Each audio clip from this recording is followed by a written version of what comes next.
Hi friends, today I want to give an important tip that will enhance the safety margin while performing the direct phaco chop in very dense cataracts.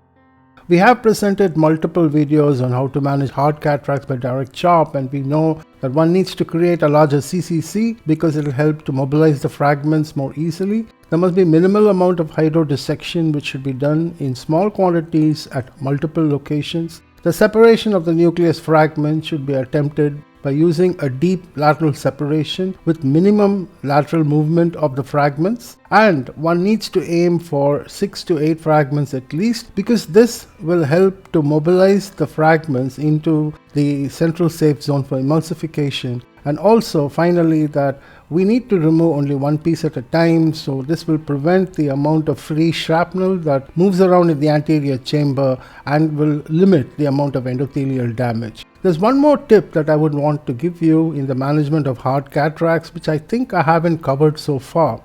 So let's see what this tip is in this particular video.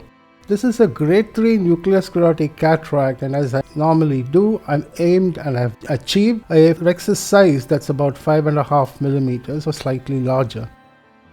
The cortical cleavage hydrodissection done in multiple locations, small aliquots, because we don't want a posterior capsule blowout during the procedure. Ensure the rotation of the nucleus.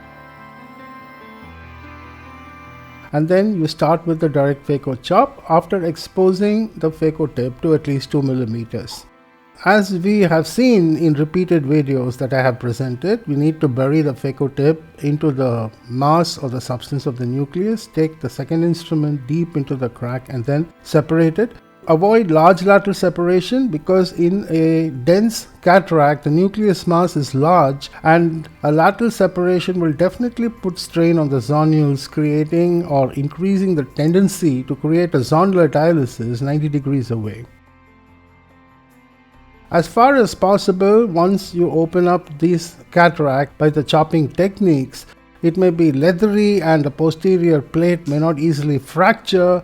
And therefore, one important step which I have already highlighted is to be able to get the central endonucleus core out as early as possible. But this is not so easily done because endonucleus core has to be prized out, and sometimes it is trapped and caught within the nucleus fragment. Do not give too much of force in trying to pull it out early in the procedure.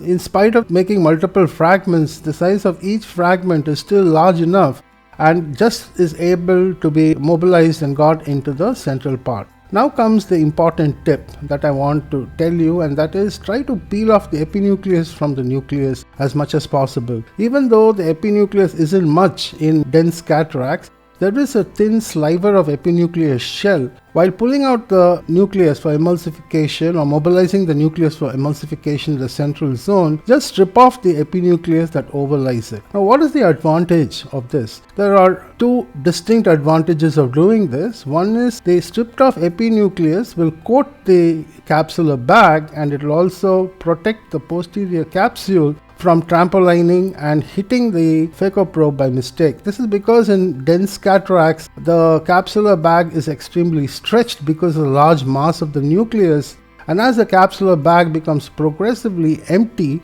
we find that this trampolining of the capsule will increase and there is a risk of a posterior capsular head. The second advantage of stripping the epinucleus off from the central nucleus before emulsification is once you got the nucleus out with a high phaco power, then you can just switch on to your epinucleus mode. In the epinucleus mode, the phaco power is only 20%, and you're predominantly getting this out by vacuum, and the vacuum used is also much lower. And since you're working at much lower settings of power and vacuum for epinucleus removal, this again adds another safety margin to the whole procedure. So in case you haven't been doing this in the past, I think you should try it. It's quite simple to do so, and it will also enhance the safety of performing the direct phaco chop. I hope this tip was useful for you. Thank you all for your attention.